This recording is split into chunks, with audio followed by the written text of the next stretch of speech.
causante de la vaginosis bacteriana. Nos referimos a Gardnerella vaginalis. ¿Por qué se caracteriza la Gardnerella vaginalis? Porque es un bacilo gram negativo, o puede también ser un poco bacilo gram negativo, que se caracteriza por ser inmóvil, no esporulado, no capsulado, y que también se caracteriza por ser pleomórfico, porque puede variar de forma, o sea, puede adoptar una forma de coco o una forma de bacilo, o también coco bacilar. En cuanto a la característica importante es que es un anaerobio, es el causante de la vaginosis bacteriana, pero no solamente es el único microorganismo que va a dar origen a esta enfermedad clínica, la vaginosis bacteriana, sino otros anaerobios, como son pectococos, pectoestreptococos, Prevotella y muy especialmente Mobiluncus, Prevotella, Mobiluncus, y otro microorganismo que se llama Uriaplasma urialítico.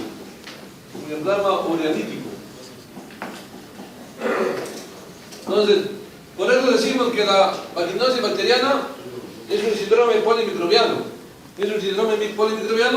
Significa que es causada por varios microorganismos, anaerobios. Entonces, causa el cuadro clínico llamada vaginosis bacteriana, que se caracteriza porque hay una abundante secreción o abundante leucorrea maloliente. Entonces, ¿cómo se hace el diagnóstico de esta vaginosis bacteriana? Se hace en función de unos criterios, que se llaman los criterios que fueron dados por un investigador que se llama Ansel. Ansel llegó a conocer los criterios de diagnóstico de la vaginosis bacteriana, que se conocen con nombre de las PRL, o sea, que significa pruebas rápidas de laboratorio. Estas pruebas estos criterios están dados en función de 4 criterios. En primer lugar, la característica de la secreción, la característica clínica de la secreción.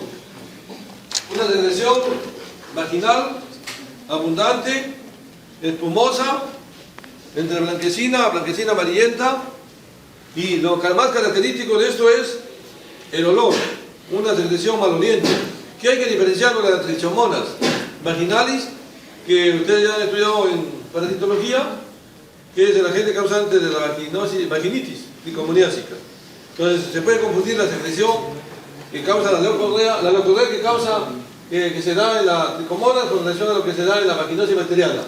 Pero es una secreción característica de un olor a pescado, eso es lo característico, un olor característico, olor a pescado. Es el criterio clínico dado por Ansel. El otro criterio es el pH, hay que medir el pH de la secreción, y si es mayor de 4.5, entonces estamos ante otro criterio de vaginosis bacteriana.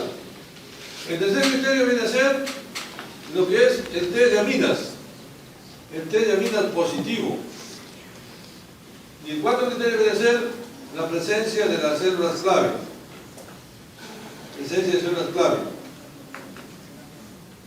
En lo que es el test de aminas positivo, ¿en qué consiste? Consiste en que en una lámina, portaobjetos, se va a tomar una gota o 2 gotas de secreción vaginal y se va a colocar en el centro de la lámina portaobjetos, y a esta gota de secreción vaginal hay que añadirle KOH, hay que añadirle hidróxido de potasio al 10%. Luego, ¿qué se hace? Se homogeniza, se mezcla, y luego, ¿qué vamos a observar? Parecida a la catalasa, desprendimiento de burbujas. Hay un burbujeo, desprendimiento de burbujas, pero a la vez se percibe un olor a pescado. Entonces, ese es un test de aminas positivo. Cuando hay la presencia de burbujas, desprendimiento de burbujas, al mezclar con KOH y olor a pescado. Entonces, ante esto, nosotros decimos un test de aminas positivo. ¿Por qué se da esas burbujas? Por el desprendimiento de las aminas, que son cadaverina, putrescina, son las aminas que tienen dimetilamina, son las aminas que tienen que ver con el desprendimiento de esas aminas durante ese procedimiento. En cuanto al otro criterio es la célula clave. La célula clave entonces consiste en que en una lámina se toma la muestra y se hace correlación coral y se va a ver buena cantidad de células epiteliales con su núcleo, y junto a estas células epiteliales hay la presencia de abundantes cocobacilos o de abundantes bacilos cocobacilos o bacilos gram negativos. O sea, un gran conjunto de bacilos gram negativos que están superpuestos a esta célula epitelial. A este conjunto se le conoce el nombre de la red cell, o también llamada célula clave. Es el conjunto de microorganismos que están formando un convoy, microorganismos que están formando un conjunto junto a las células epiteliales. Eso es el criterio, otro criterio es lo que se llama aquí observar la microscopía, que es la observación de células clave. Entonces, según ANSES, suficiente de estos 4 criterios, 3 criterios que están presentes, y se hace el diagnóstico de vaginosis bacteriana. En forma inmediata, rápida, no es necesario mucho tiempo. Pero también se puede hacer el cultivo de la regla. El cultivo es más tedioso y dificultoso, y hay que hacer aislamiento en medios anaerobios, como el agar sangre anaerobio, el agar columbia, son los que se emplean para aislamiento de Gardnerella. Y ahí se pueden ver que hay el crecimiento de colonias pequeñas, también translúcidas, multiformes, en los medios de cultivo. Entonces eso es lo que queríamos darles información acerca de que ustedes vieron una lámina la semana pasada, lo que es la presencia de las células clave, que se dan en vaginosis bacteriana. Bueno, entonces vamos a pasar luego a lo que es hoy día la micología. Yo creo que... Y cuando hablamos, bueno, ya hay, a diferencia de las bacterias, los hongos se caracterizan por ser eucariotas.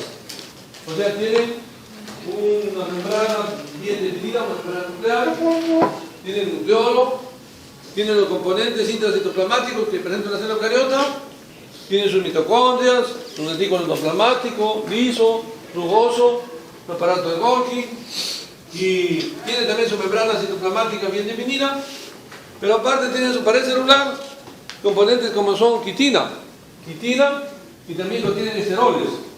Uno de los esteroles es el ergosterol. Sobre ese ergosterol va a actuar algunos antimicóticos, como por ejemplo gliciofulvina, sí, o también fluconazol.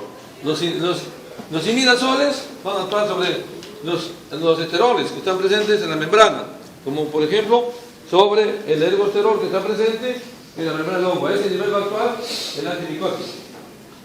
En cuanto a otra característica de los hongos, son exógenos. La mayoría de hongos son exógenos, o sea, solamente existe un hongo que es endógeno, que es la cándida, que forma parte de la flora, que se encuentra en la piel, en la vagina, en la boca y en el intestino, formando parte de la flora. Después tenemos otra característica de los hongos, son heterotróficos, son heterótrofos. También los hongos se caracterizan porque van a dar respuesta desde el punto de vista inmunitario, inmunidad humoral y celular. Pero predomina la inmunidad celular, porque los hongos llevan siempre a un proceso inflamatorio crónico, de larga data o larga evolución, y sobre todo las micosis sistémicas, las micosis profundas, son las que van a producir procesos inflamatorios crónicos, predominando la inmunidad de tipo celular, o después la polinfocitos de tipo T, ¿Qué otra característica tienen los hongos? Son dimórficos, muchos de los hongos. La mayoría de hongos son dimórficos. ¿Qué significa dimórficos? Que adoptan dos tipos de formas a diferentes temperaturas. Así tenemos que la cándida, a temperatura de 37 grados, se comporta como una levadura, crece como una levadura, mientras que a 27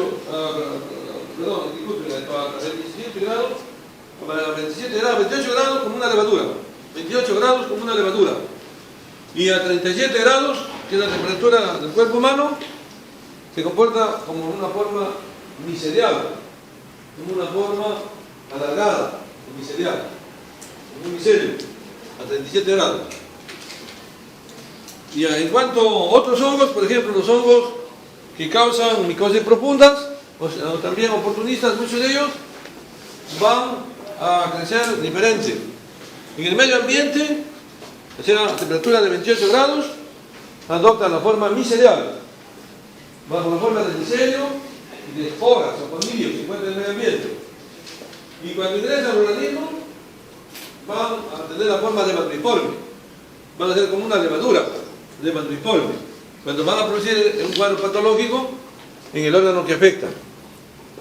Entonces, teniendo en cuenta, y así existen varias características de los hongos, muchas más que no vamos a describir por motivo del tiempo, y aseguro la parte teórica la van a ir ustedes describiendo, vamos mencionando algunas de las características generales, y luego pasamos a ver lo que es la erradicación de los hongos.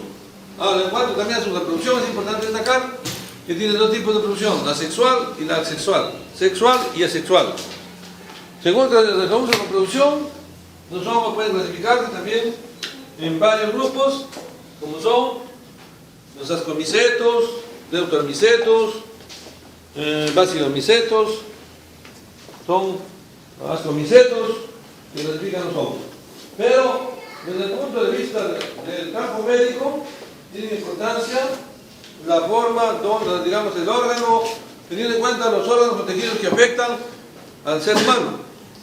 Es así que se clasifican los hongos en micosis superficiales, micosis cutáneas, micosis subcutáneas, micosis profundas y micosis oportunistas. Bueno, un ejemplo, dos ejemplos de cada uno. Por ejemplo, dentro de las micosis superficiales tenemos, por ejemplo, el hongo Malassezia purpura, que causa la pitiriasis versicolor. Malassezia purpura, que causa la pitiriasis versicolor. Dentro de los hongos que son cutáneos, tenemos los dermatofitos y no dermatofitos. Dentro del dermatofito tenemos tres géneros: el género Microsporum, el género Epidermophyton y el género Trichophyton. Trichophyton o Tricophyton. Escribe Tricophyton. Son los tres géneros importantes dentro de los dermatofitos, que son agentes de micosis cutáneas. Y bueno, dentro de los géneros de las subcutáneas tenemos un hongo que es importante, más importante de estos hongos, que se ha podido hacer estudios también en nuestra zona, en nuestra región. Tenemos la zona de Otusco, Guaranchá, La Cuesta, por ahí se han hecho estudios sobre lo que es la esporotricosis, cuyo agente es el esporotriz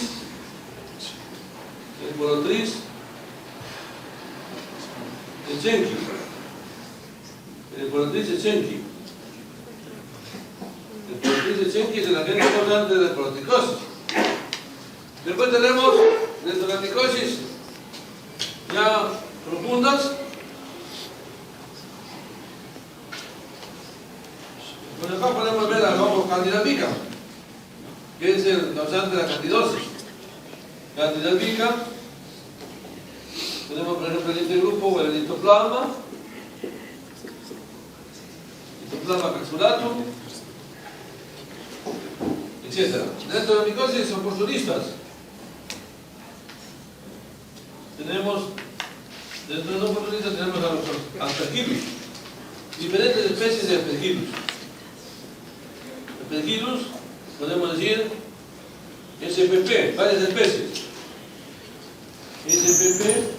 Varias especies de aspergillus. Aspergillus SPP, varias especies de aspergillus. Aspergillus flavus, fumigatus, Níger, varias especies. En los hongos tenemos a Fusarium, también es un oportunista, Paracoxidioides brasiliensis,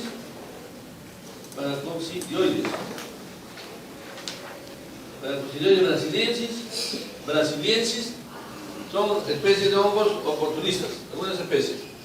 Bueno, entonces, teniendo esto en cuenta, vamos a comenzar hablando sobre los dermatofitos. Entonces, en cuanto a los dermatofitos, tenemos también género Microporum de varias especies. Por ejemplo, tenemos Microporum canis, Microporum pedis, Microporum audoni. Sí. ¿Vas a salir? Ya está. El Primophyton, la especie de Procopus. La especie de Primophyton es Procopus. Y el Primophyton sí existen también varias. Por ejemplo, algunas de ellas es el Rubrum, el Primophyton Mentagrophytes,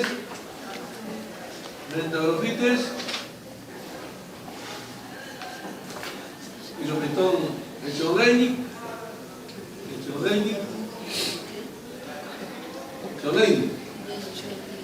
Bueno, aquí ya tenemos la especie Cucutaria porticenki, aquí tenemos la especie Candialbica, aquí tenemos la especie Lama capsulatum.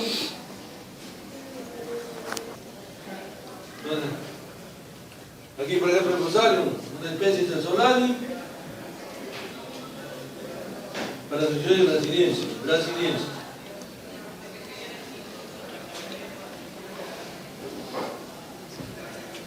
Entonces, como podemos ver, tenemos diferentes especies de hongos que afectan al ser humano.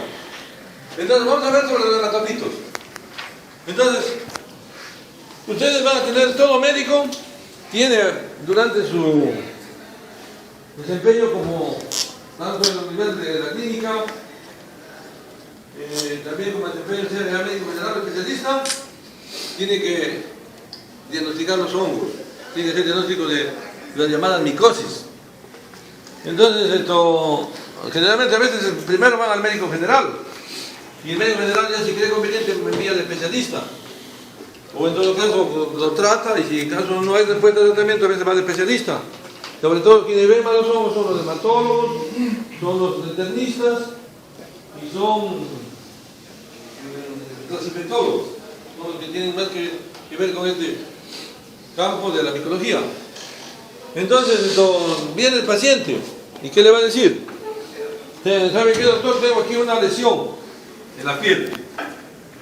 Tengo esta lesión, entonces si observa la lesión, va a ver que existe una lesión con una forma de anulares, lesiones anulares, lesiones redondeadas en la superficie de la piel, que tienen los bordes irregulares y que vienen a ser unas máculas, son máculas de bordes irregulares que se conocen con nombres eczemas, como eczemas, y que en la superficie de la lesión existen unas escamitas. Se le investiga al paciente si tiene alguna molestia y generalmente indican que tienen un ligero escozor, un leve escozor nada más. Pero esa lesión va avanzando, va progresando a medida de los días. Entonces, a esto se le conoce con nombre de la tiña. Es una tiña causada por, en este caso, tiña corporis, causada por un hongo. Puede venir un paciente con un niño, y trae a un niño y el niño tiene una lesión en la cabeza. Ahí existe una lesión anular también, donde se ha caído completamente el pelo, y esa lesión anular tiene también un proceso inflamatorio en superficie y escamas. Ahí en ese caso también digamos que se trata de una tiña del cuero cabelludo, o se llama tiña capitis. Entonces hay que tomar la muestra de esa zona, hay que arrancar el pelo, sacar el pelo que está, a veces queda un pelito ahí, ese pelo hay que sacarlo, porque ese pelo está infectado con el hongo, está con esporas del hongo. Y viene otro paciente con un problema en la uña. Tengo este problema, la uña está destruyéndose, se me ha inflamado toda esta zona del lecho unguial. Entonces, ¿qué observa usted? Observa que la uña se está destruyendo, eso se llama onicolisis, que la uña ha cambiado de color, ha vuelto ligeramente verdosa, quebradiza, se fragmenta, y esa es una micosis de uña, que se le llama también la tiña unguium. Pero también los hongos dermatofitos pueden afectar al pie, pueden afectar se llama tiña pedis, o pie de atleta, también se conoce el nombre de pie de atleta. Puede afectar a las lesiones inguinales, y se llama la tiña cruris. Puede afectar a la barba, y se le llama tiña Barbie. Claro. Entonces, ahí puede afectar a la mano, tiña manus, manu. Entonces, Y entonces, en diferentes partes del cuerpo, de la piel y anexos, ahí afectan los dermatopitos. Entonces, se tiene que tomar la lesión, conforme les mencionó. ¿Cómo se toma la lesión en el caso de las uñas? La muestra. Se debe tomar, hay que humedecer la uña. Humectación de la uña, 10 minutos en solución de arena fisiológica estéril, con agua estilada estéril, se deja secar y haciendo uso de un objeto ligeramente cortante, se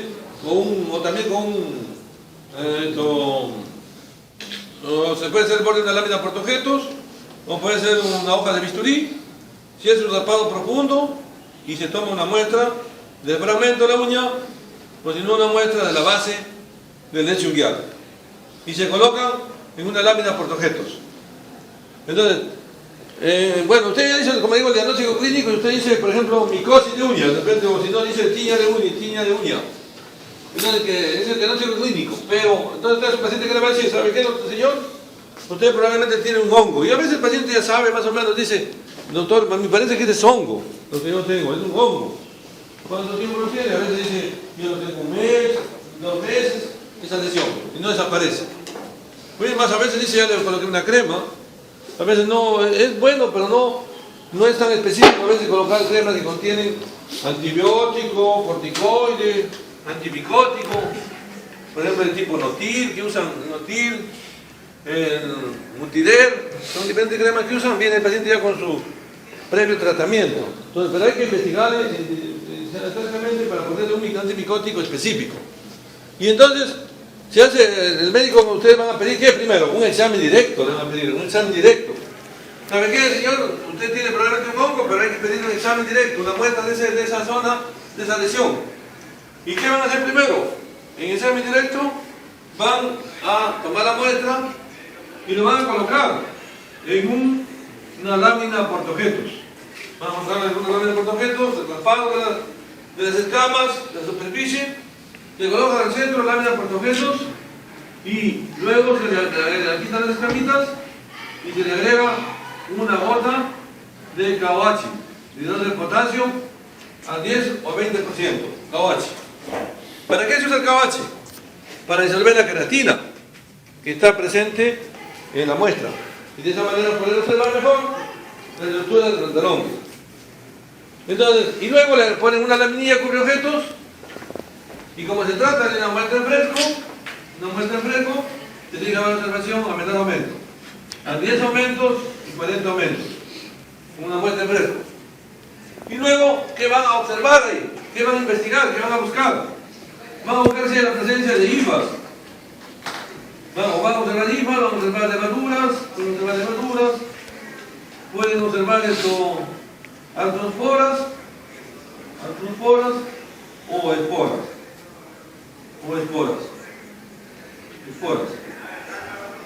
Entonces, cualquiera de estos elementos estructurales pueden observar hifas, levaduras, artrosporas, esporas. Entonces, hasta ahí ya tiene el comedrán. Hasta ahí ya tiene el diagnóstico de que se trata de un hongo, de que se trata de una micosis. Pero no saben ustedes la especie es la que está causando esa micosis.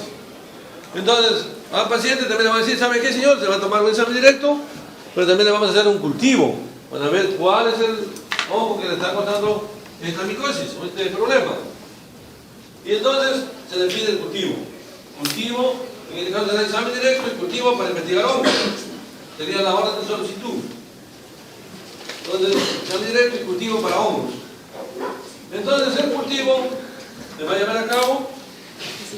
El cultivo se lleva a cabo en medios selectivos para hongos, como son el medio de agar saburón. Agar saburón es el medio, puede utilizarse el medio de microbiotic, puede utilizarse el medio de otro medio que se llama el medio de SAPEC.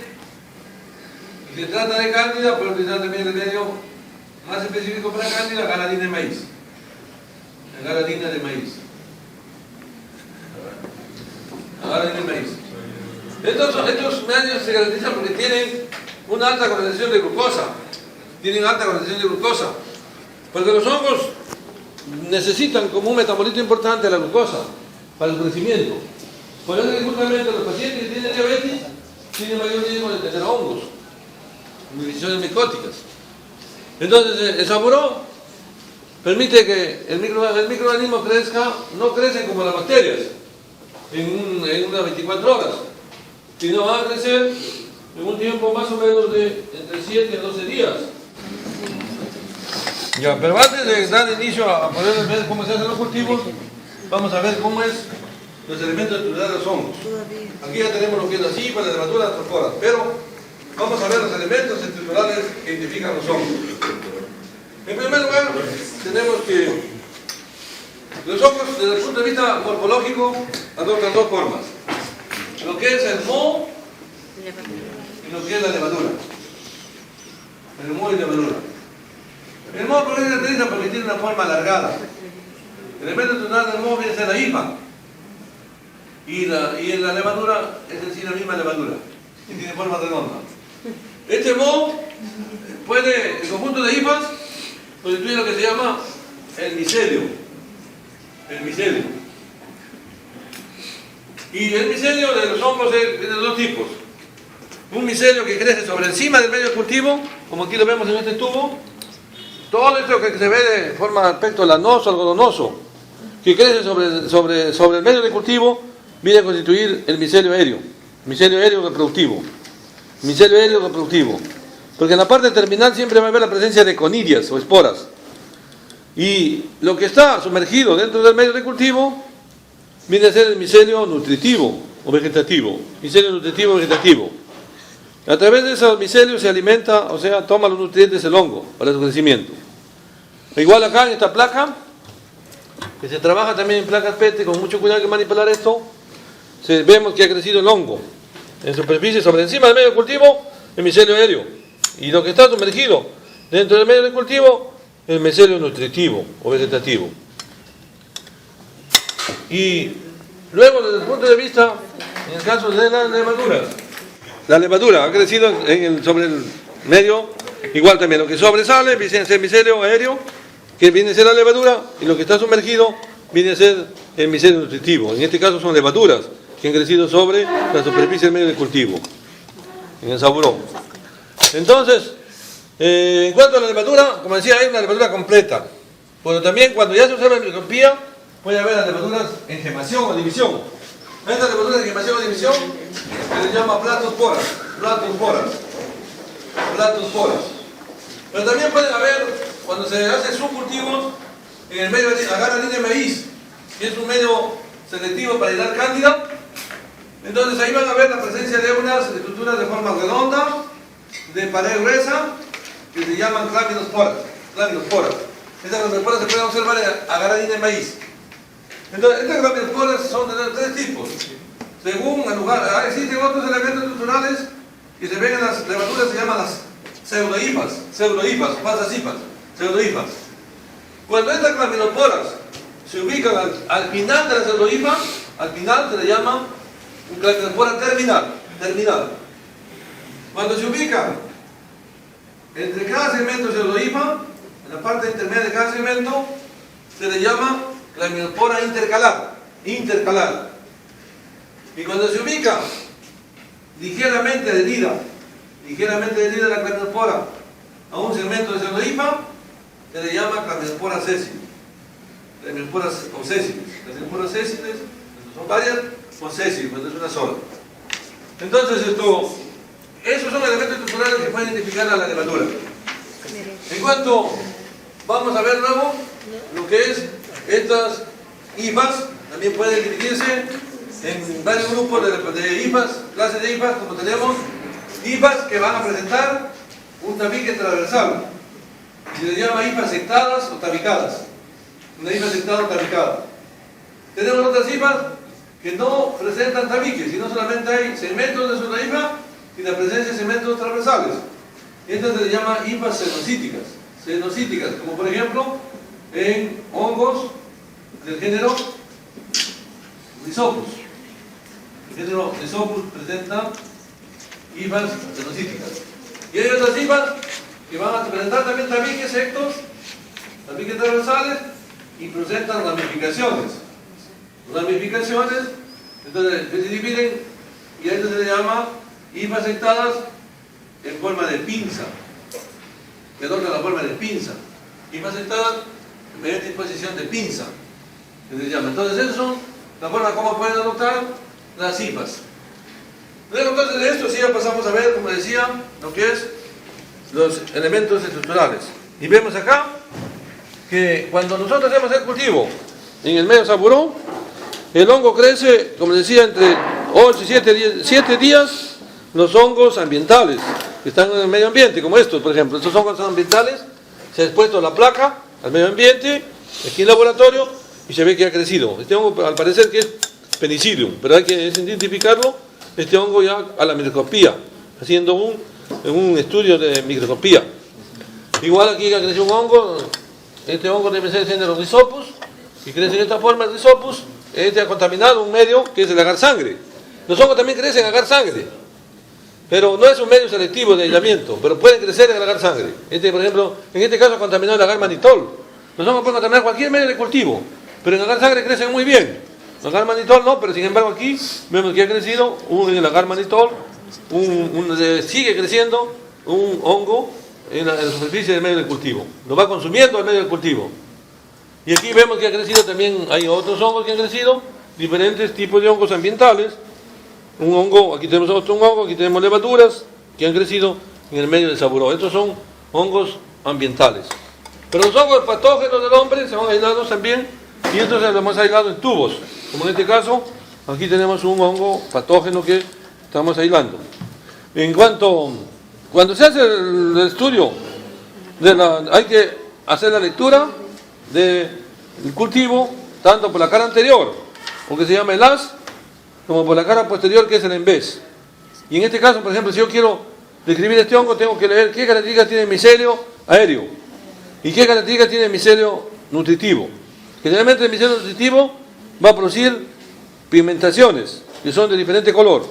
Pigmentaciones amarillo oscuras, amarillo claras, pigmentaciones negruzcas, grisáceas, verduzcas, ligeramente rojizas, diferentes formas de pigmentaciones de acuerdo al tipo de hongo. Y que eso lo identifica el hongo también, esas pigmentaciones.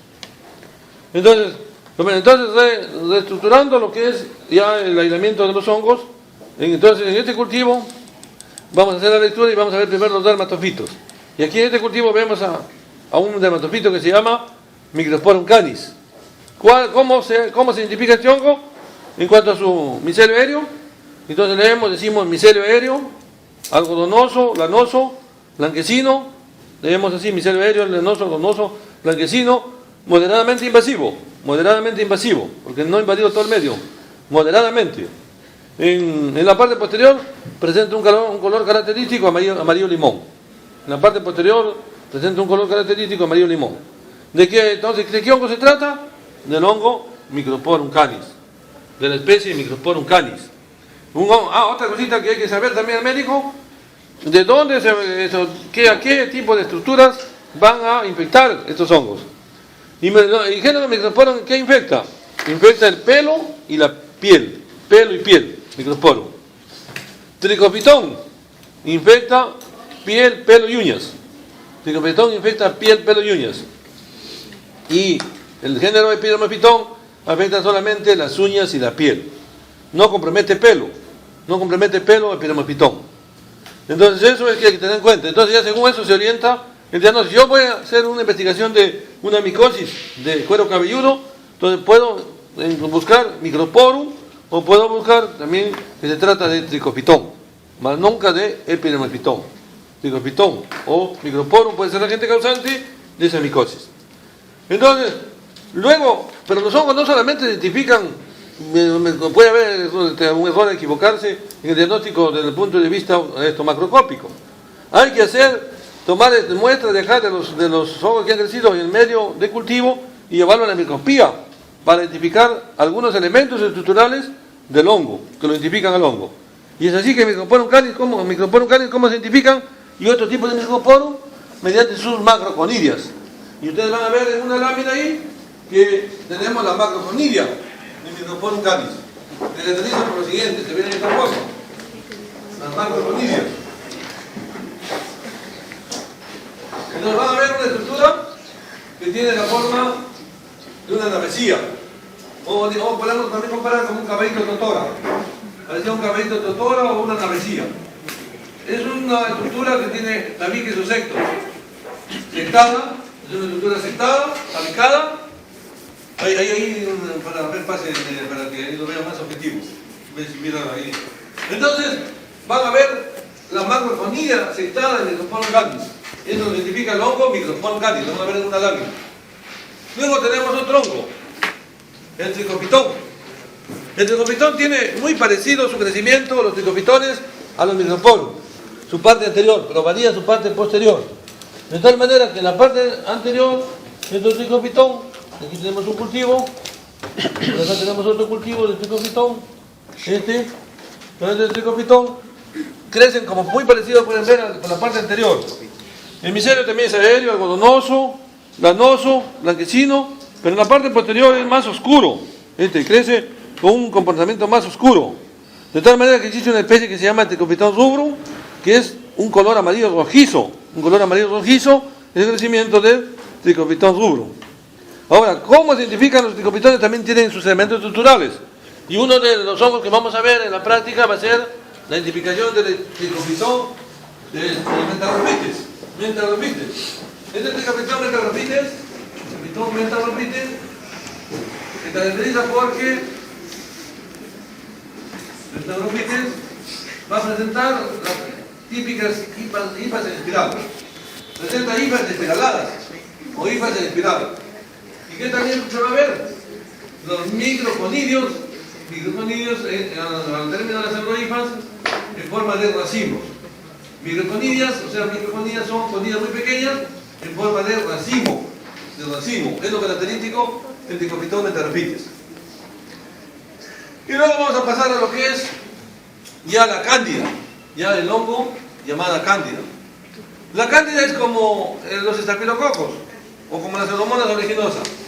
Van a producir infección en diferentes partes del cuerpo según sea el paciente, inmunocompetente o según sea el paciente inmunodeprimido. Y para cándida existen factores predisponentes. ¿Quiénes, por ejemplo, pueden tener candidosis? Las mujeres gestantes, embarazadas. Factores de riesgo. ¿Qué factores de riesgo tenemos?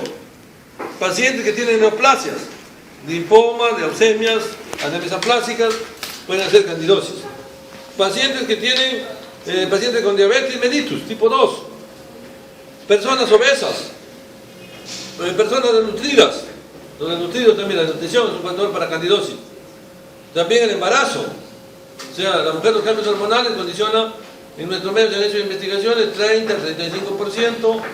Yo hice un trabajo hace como 25 años atrás, 30%, encontramos en un centro de salud del Porvenir, que ahora es el Hospital Santa Isabel del Porvenir, encontramos un 30% de candidosis vaginal. Hay otros reportes que dan entre 20 hasta 40, más o menos varía, según los diferentes estudios que se hacen en diferentes partes del Perú. Y hicimos también un trabajo en María de Cristo con cesista, encontramos en ese el 25% de candidosis vaginal en gestantes. Y avanza a medida que avanza el embarazo. A medida que avanza el embarazo, entonces hay, en tercer trimestre de embarazo es más frecuente la candidosis vaginal. Ahí, bueno, por ejemplo, ahí por ejemplo ven una pityriasis. Esta es una micosis superficial, la pityriasis. En este caso la pityriasis versicolor. Se llama versicolor porque varía el color según el tipo de piel. Si se trata de una piel morena, las lesiones van a ser blanquecinas. Y si se trata de una piel blanca, las lesiones van a ser oscuras. Son las lesiones oscuras. En este caso, un paciente de piel morena con abundantes lesiones, como ustedes ven, en forma de máculas, se ubican en la cara, en el tórax, en el abdomen, en las extremidades. En este caso, vemos abundantes de ahí de esas lesiones. Y se ven ahí, tienen que tomar la muestra de esas lesiones. Ahí se ve. Ahí se ve más característico, se ve mejor las estructuras. Gracias. Entonces aquí van a ver ustedes abundantes lesiones. Miren, que todas las lesiones manchas blanquecinas, esto se transmite a través de las piscinas. Las piscinas, los gimnasios, ahí adquieren este hongo, por contagio. Aquí está la pityriasis versicolor de tipo alba. Alba se llama porque las lesiones son de color blanquecino. Hay que diferenciar esta pitidiasis versicolor de la otra parda, otro tipo de pitidiasis versicolor parda, que ven lesiones en la zona del abdomen, zona periumbilical, zona del abdomen, se ven las lesiones. Y ahí vemos una pitidiasis parda a nivel de las extremidades, la pitidiasis parda, ahí vemos en extremidades. Bueno, entonces, esta es la pitidiasis alba a nivel de la zona de la glándula mamaria, y vemos aquí que, como ya se tiene diagnóstico de este hongo, hay que tomar la muestra como de aquí de estas lesiones y hay que llevar a la microscopía. ¿Y qué se va a ver? La presencia, como pueden ver acá, de hifas y la presencia de levaduras hifas. Las hifas adoptan la forma de lo comparan a espagueti, o sea, a fideos de tipo espagueti. Entonces se ven la forma de las hifas. Bueno, ahí ven el tipo espagueti y ven las levaduras que están incluso en división, levaduras de quemación y levaduras completas, levaduras madres. Entonces, bueno, son los cultivos de esas levaduras, primer cultivo. Ahora, a ver, entonces pasemos a las cutáneas, a ver. Esta es la clasificación de los hongos que mencionaba hace momentos. Por ejemplo, dije Malassezia purpur, Pitidiasis versicolor, las especies de género de ticopitones, que causan la dermatopitosis, las cutáneas, el más importante es Porochenki, pero hay otros, por ejemplo, agentes de cromobolomicosis, como por ejemplo, Pielofora verrucosa, Consecai pedosoi. Entonces son especies. Y tenemos en sistémica Coccidioides mitis, Phytoplasma capsulatum, Paracoccidioides brasiliensis. Dentro de los oportunistas dijimos Cándida, Cristococos, Aspergillus fumigatus, diferentes especies de género Rhizopus, etc. Ya, a ver la primera de nuestro capítulo. Bueno, los factores predisponentes también se dicho bastante, que son los recién nacidos, los de baja edad y los ancianos. Los obesos también les mencioné, también hasta el estrés, miren, hasta el mismo estrés puede condicionar que desencadene, altere la fisiología y pueda producir la riesgo de explorar hongos. También alteraciones hormonales, como ciertas enfermedades, diabetes mellitus tipo 2 sobre todo, el exceso de corticoides que se usan en el síndrome de Cushing, la enfermedad de Addison que compromete a ramos suprarrenales, y tenemos también nutricionales, como dije, la anemia que entonces de tipo sobre todo fenopénica por mala ingestión de fierro. Y bueno, tratamientos, el uso excesivo de antineoplásicos, el uso excesivo de corticoides, el uso excesivo de antibióticos, corticoides también, antibióticos de amplio espectro, tipo penicilinas, tipo ampicilinas, y desde el punto de vista inmunológico, una inmunodepresión, condiciona a los hongos, como hemos dicho, la leucemia, los linfomas, las anemias aplásicas, diferentes tipos también. Entonces la higiene también es un factor a nivel sobre todo de las micosis cutáneas. El trabajo que tiene el paciente, que trabaja en lugares húmedos, como son los pacientes que van a tener cándida, como son los pacientes que venden carne, que venden pescado, que son lavanderas, etcétera, tienen predisposición a candidosis. Los traumatismos también pueden condicionar el cateterismo urinario, intravenoso, para cándida. Entonces este es un pelo, si el pelo está infectado con el hongo, cuando se ven las esporas dentro del hongo se conoce con el nombre de endotriz. Y cuando las esporas están por fuera del hongo, aquí en esta zona, por fuera del hongo como un pavimento, se le conoce con el nombre de ectotriz. Entonces, cuando nosotros tomamos un pelo y vemos que ese pelo está infectado por hongo, entonces hablamos de que hay una micosis de cuero cabelludo. ¿Sigan? Bueno, aquí, es el Trichosporum beyeri y también vemos sus hifas, vemos sus levaduras que están presentes. Miren, aquí ven una lesión típica de este hongo, una micosis cutánea causada por el género Trichophyton, Metarophytes. Entonces, la lesión, y este va a ser lo que vamos a ver en la práctica. Entonces, vemos a esta paciente, miren lesiones, como decía, forman blar, lesiones con forma de eczemas, bordes irregulares, y en superficie existen escamas en superficie. Entonces, incluso aquí está comprometido cerca de la boca, la cara, etc. Entonces, y aquí vemos, entonces, este hongo Trichophyton Metarophytes se identifica por estas hifas en espiral. Es lo característico que identifica este hongo. ¿Siga? Y tenemos el otro hongo, Trichophyton. Este se identifica porque las microconillas adoptan la forma de lágrima. Y las macroconillas van a presentarse formando un racimo, el Trichophyton rubrum. Y acá tenemos el Trichophyton plocoso. Vemos al hongo que identifica mediante las macroconillas, adoptan la forma de una palmera. Macroconillas en forma de palmera es característica de Trichophyton plocoso. ¿Sigan? Y aquí vemos al Microsporum. En el Microsporum vemos las hifas, vemos las pseudohifas, vemos las microconillas que salen de las cifras. ¿Sigan? Y ahí vemos los marcas, lo que les mencioné aquí de esquematizado, lo que les he dibujado. Entonces tenemos las macroconillas en forma de navecilla, que identifican a sectadas, tabicadas, que identifican a Mitosporum candis. Aquí hay otra especie, Mitosporum licio. Este es un zoofílico, un hongo zoofílico, que transmite de los cándidos al hombre. Y acá tenemos un hongo geofílico, que está en el suelo, está en el medio ambiente, y que puede llegar también al ser humano cuando tiene contacto con el suelo. Entonces en este caso se llama Mitosporum licio. Sus macroconillas son un poquito diferentes a las del candis, pero en sí también identifica la macroconilla. La macroconilla lo que identifica. Entonces, como les decía, la cándida ya habla de los factores predisponentes, diferentes factores predisponentes para la candidosis. Y la cándida compromete diferentes, por ejemplo, hay la candidosis vulvaginal, hay el intertrigo, que se presenta en las personas en las zonas interdigitales de dedos, plantas de pies, y esta patología que estamos mostrando acá, que es el muguec o algodoncillo, que se da en los niños recién nacidos. La madre le transmite la cándida al recién nacido, en el momento del parto. Y el niño en los primeros días de vida aparece con su muguec, o se llama candidosis de boca. También puede asociarse esta candidosis de boca en algunas personas ya mucho mayores. No, siga tu vida, no avanza. Puede asociarse a nivel de las zonas de las comisuras labiales. Y a eso se conoce con el nombre de la queidosis. Algunos dicen boquera, la boquera dicen queidosis. Otros dicen, le ha mordido la araña, dicen, mordedura de araña, pero no es así. Esa es la que llama la boquera. Es la cándida que causa ese problema que en esta zona aparece una lesión con fisuras. Esa es la boquera causada por la candidosis.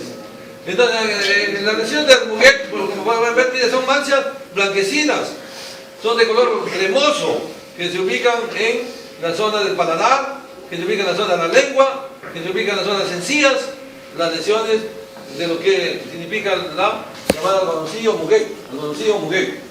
En el caso de los pacientes con SIDA, con VIH, pueden ubicarse las lesiones a nivel del exófago y se habla de una candidosis exofágica.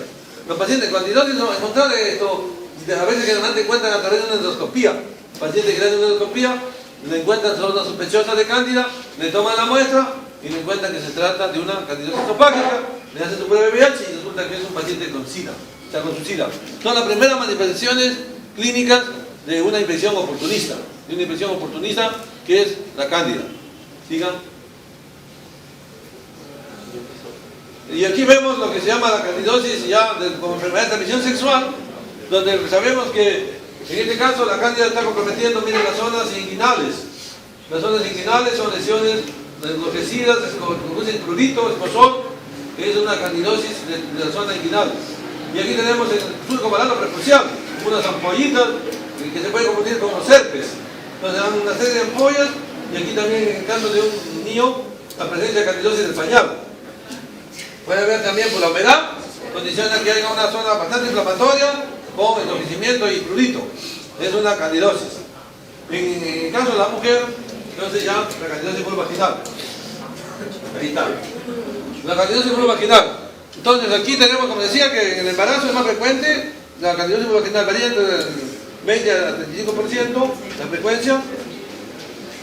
Y vamos a ver que se caracteriza porque la mujer presenta una leucorrea.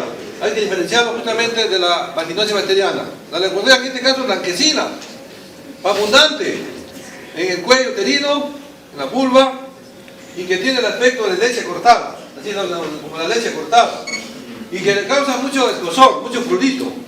Incluso las pacientes a veces se encuentran por acá laceraciones, fisuras, a raíz de lo que el mismo hecho de producir el prurito, entonces tienen tendencia a rascar, y eso produce lesiones de tipo fisuras, laceraciones en la parte de la mucosa vaginal, y también se acompaña de ardor al orinar, una disuria, y se acompaña de una dispareunia, o sea, ardor durante la relación sexual.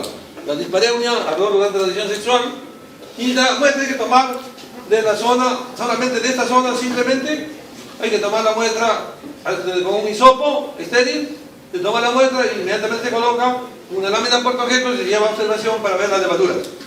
Entonces, ese es de gran.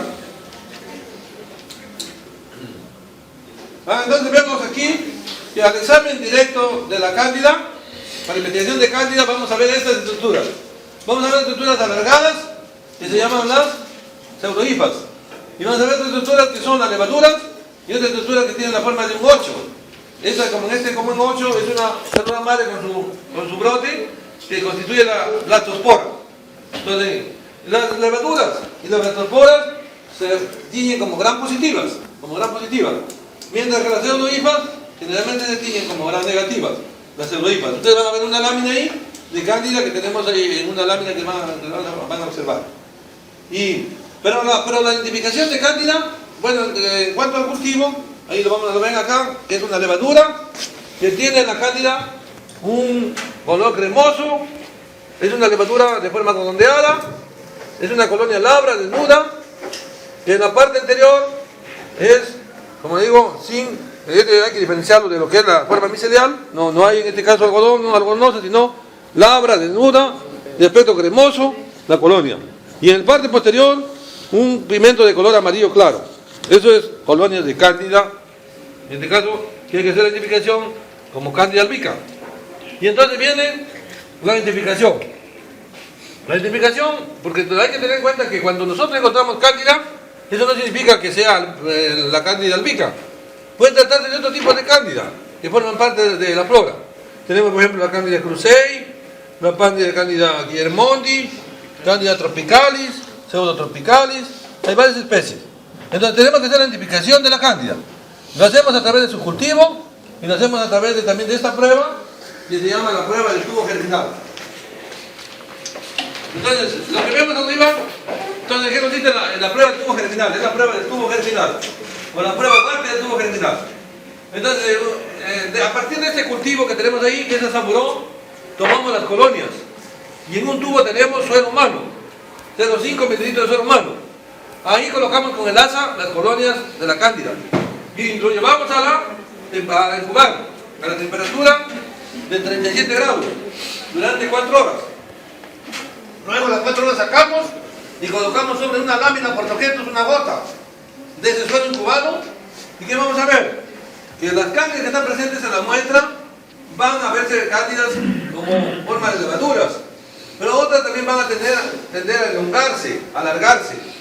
Como les decía, la cándida a 37 grados adopta una forma micelial, adopta una forma alargada, adopta una forma filamentosa, como lo podemos ver acá, forma de un filamento. Esta es una levadura que se ha filamentado, que se ha elongado, y este conjunto constituye el tubo germinal. Entonces, el hallazgo de tubos germinales en suelo humano es confirmatorio de cándida albicans, es confirmatorio. La otra prueba para confirmar la presencia de cándida albicans es la prueba del hallazgo de graminosporas. Ahí vemos a cándida albicans. Entonces ahí vemos una figura donde pueden ver ustedes las pseudohifas y donde ven las estructuras de las finales pseudohifas, como les mencioné hace momentos, se llaman las graminosporas. Estructuras de forma redonda, de pared gruesa, que pueden ubicar al final las pseudohifas, como en este caso graminosporas terminales, en los segmentos de pseudohifas, las graminosporas intercalares, o ligeramente divididas en segmentos de pseudohifas, las graminosporas sésiles. Entonces, el hallazgo de graminosporas en la garalina del maíz, eso es confirmatorio también de cándida albicans. O sea, la confirmación de cándida albicans se puede hacer mediante las graminosporas en la garalina del maíz o el hallazgo de tubos germinales en el suelo humano. Entonces, eso confirma cándida albicans. Y ahora sí pasamos a Esporoctris. Ahora vamos a pasar a ver otro hongo que es el hongo causante de la esporocticosis, que es frecuente, como he dicho, hacían 15 especialistas estudios en zonas endémicas como ese Motusco, o la Cuesta, o el Guaranchá, existen gran cantidad de casos de esporocticosis. Y la esporocticosis es un hongo que es dimórfico. En medio ambiente se encuentra como una forma micelial y puede crear también como para producir una forma de levadura. Entonces, pasamos a ver, aquí hay una lesión. La lesión del hongo Esporoctris se caracteriza porque generalmente es en forma accidental. Contacto de las personas que trabajan con vegetales, sobre todo jardineros. Entonces, con las espinas que tienen las flores a veces, las gozas, entonces tiene riesgo de poder infectarse. Entonces ingresan por la piel intacta, o también pueden entrar por la piel que hay de baja defensa, y luego produce la forma más frecuente es la forma linfocutánea, que se ubica a nivel de extremidades superiores, como son parte posterior de manos y en el antebrazo. Ahí se ubican las lesiones. Aparece como una mácula, creo que hay un cuadro, una mácula, una pápula son las lesiones. Miren las lesiones aquí, en la parte posterior de la mano, y también, y lo importante de esto es que sigue un trayecto de los vasos linfáticos, por eso se llama linfocutánea, porque sigue el trayecto de típica, como se ve el enrojecimiento, la lesión está en este nivel, y sigue un trayecto de los vasos linfáticos, para producir un proceso inflamatorio, a lo largo como va avanzando la lesión en el trayecto de los vasos linfáticos. Por eso se llama forma linfocutánea, porque complementa la piel y el sistema linfático, linfocutánea. Es la forma más frecuente. Pero también el paciente siempre deprimido puede pasar este hongo a la sangre y causa la hepaticosis diseminada. Hepaticosis diseminada podemos hablar. En cuanto tenemos otra forma que puede estar en una sola zona y puede estar en las zonas de miembros inferiores, de forma aislada, se llama hepaticosis fija. Y ya otra forma que puede llegar al pulmón, que se llama hepaticosis pulmonar. Entonces, ahí puede dejarlo. Entonces, se hace el diagnóstico tomando la muestra de las lesiones y se hace el diagnóstico para ver el hongo cómo crece al cultivo. ¿Cómo crecen las colonias al cultivo? Las colonias crecen como una colonia de aspecto pétreo, de aspecto duro, crateriforme. Ya no son colonias como las otras que son blandas. Estas son colonias duras, pétreas, de aspecto crateriforme. Que son colonias de color blanquecino, pero con el decurso del tiempo se pueden transformar en una colonia de color grisáceo, de color negruzco, las colonias de Porotrychenki. Y en el parte posterior generalmente son también hay una pigmentación de color amarillo claro. Este es un hongo de Porotrychenki. Este es otro hongo de Porotrychenki, ahí está su nombre, Porotrychenki. Y luego tenemos cómo se identifica la microscopía. Lo que vemos ahí, la microscopía se identifica estas típicas formas que podemos ver acá, que son el hongo. Se ve que hay las hifas, de las hifas salen los conidióforos, se llaman conidióforos, y estos son los microconillas. Las microconillas adoptan la forma de una roseta o de una flor de margarita. Una flor de margarita, o como una roseta, es característico observar a las microconillas cómo se exponen con relación a los conidióforos en el hongo del Porotrychenki. Esto lo identifica al hongo desde el punto de vista microscópico. Y ahora pasamos a ver lo que es el Cryptococcus neoforma. Es un hongo monomórfico, adopta una sola forma, tanto a temperatura ambiental como a temperatura de 37 grados, en otra forma de levadura. ¿Dónde se encuentra? Se encuentra en las heces de las palomas. A las palomas no les causa la enfermedad, pero sí al ser humano. El ser humano cuando tiene contacto con el polvo, con las heces de las palomas, de las heces, entonces va a ingerir la forma de levaduras y va a causar problemas a nivel del pulmón. Actúa como un hongo, también puede atacar al inmunocompetente, pero también puede atacar al inmunodeprimido, con mayor razón. Entonces ingresa y va a causar la llamada criptococosis pulmonar. Y luego el paciente inmunodeprimido puede diseminarse y causa la criptococosis diseminada o generalizada. Y luego puede llegar hasta el sistema nervioso central y causa la meningitis criptococócica. Y entonces se va a observar el hongo también como una levadura. Como una levadura se observa al hongo Cryptococcus. Claro. Entonces, este hongo Cryptococcus parecía la cándida. Es una levadura. Pero ¿qué característica tiene este hongo? Tiene la característica que su superficie de la colonia es mucho más brillante. ¿Por qué? Porque tiene una enzima que se llama la fenoloxidasa. La fenoloxidasa es la que da la brillanteza a la colonia.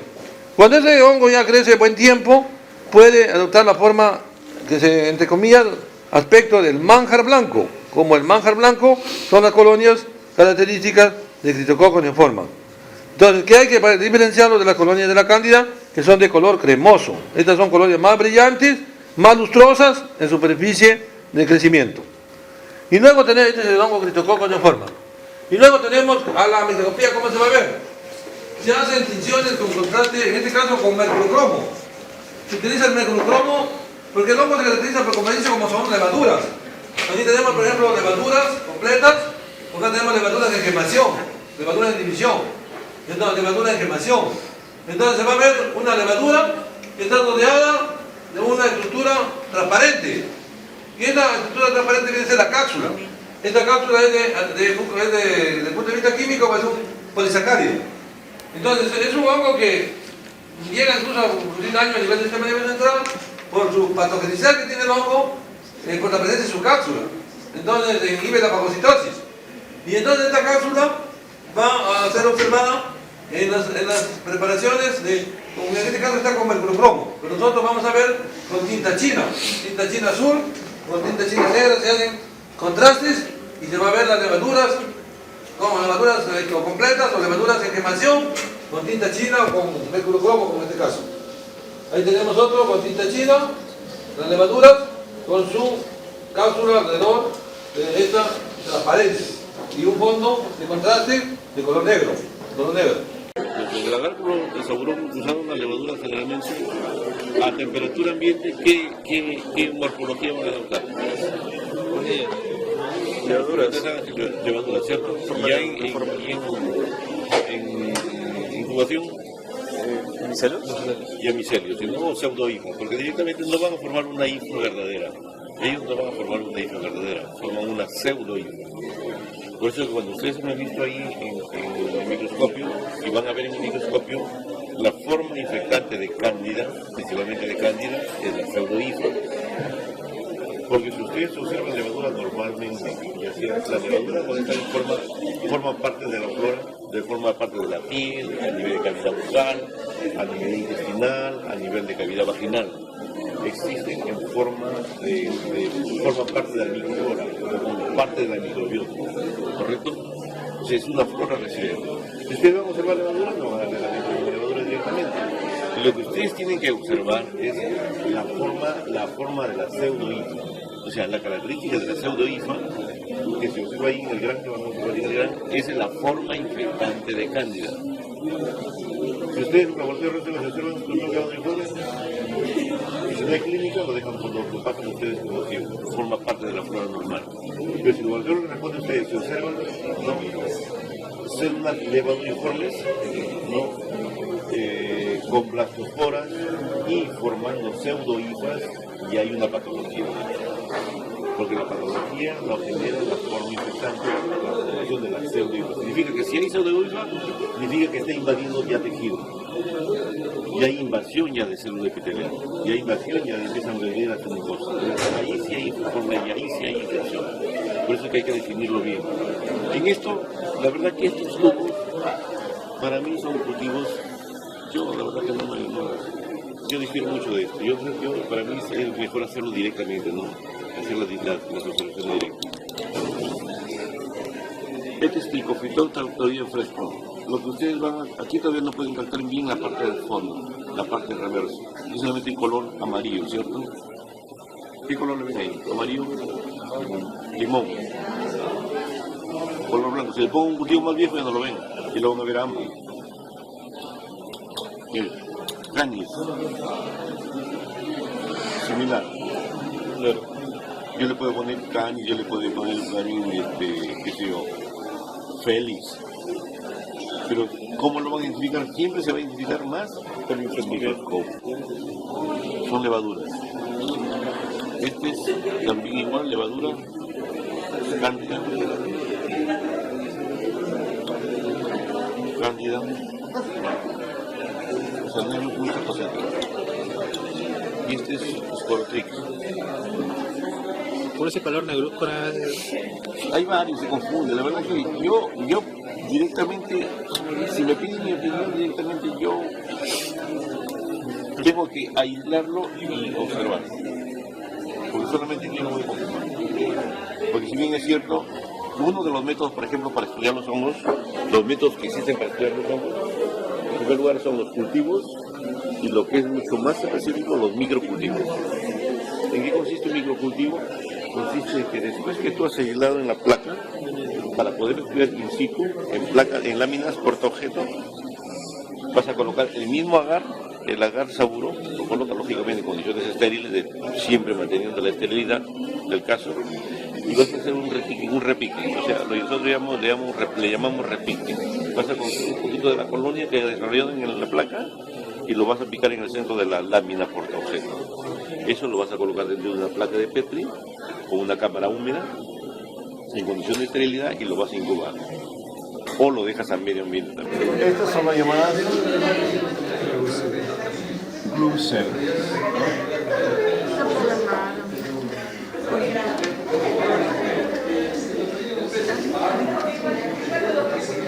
Células clave.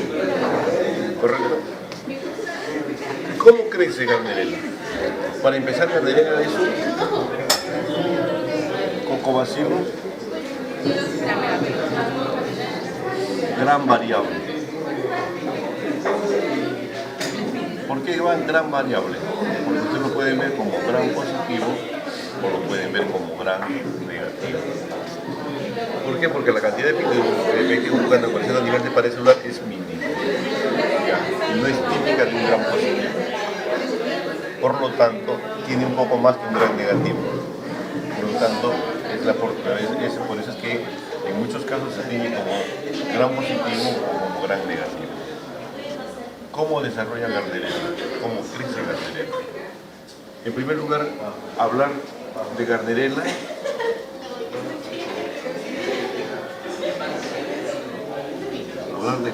vaginalis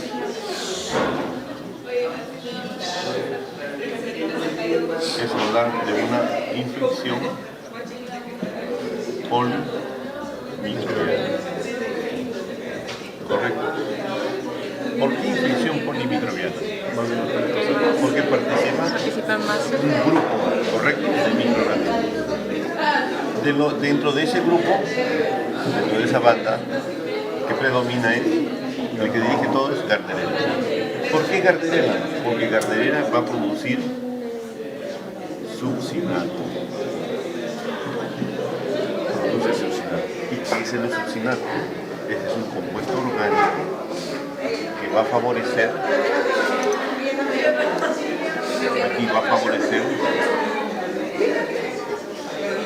el crecimiento de una flora anaerobia. Favorece el crecimiento de la flora anaerobia. ¿Y cuál es esa flora anaerobia? La flora anaerobia está compuesto por, ya lo dijo también el otro lo hemos mencionado, mobiluncos,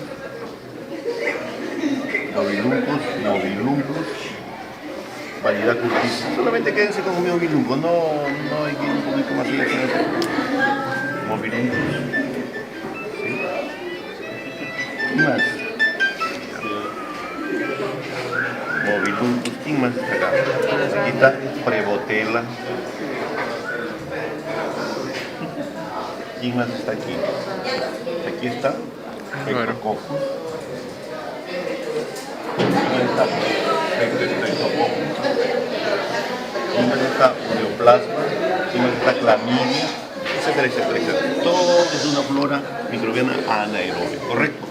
Pero eso se ve favorecida ¿por quién? Por la producción de componentes orgánicos que lo produce Gardnerella. Entonces, ¿qué es lo que ellos qué van a hacer? Ellos simplemente van a consumir este succinato. Y como consecuencia del consumo de ese producto, de ese compuesto orgánico, se va a producir van a producir aminas por descarboxilación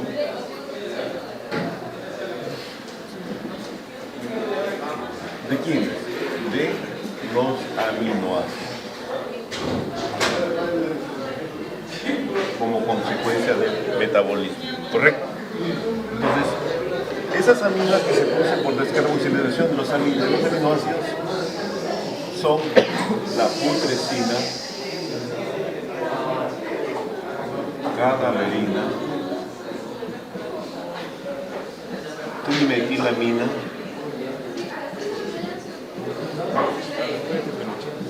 y poliaminas. ¿Correcto? es un pool de aminos que se producen por descarbonización de los aminoácidos como consecuencia del metabolismo intestinal. ¿Por quién? Por parte de la flora anaeróbica. ¿A qué nivel?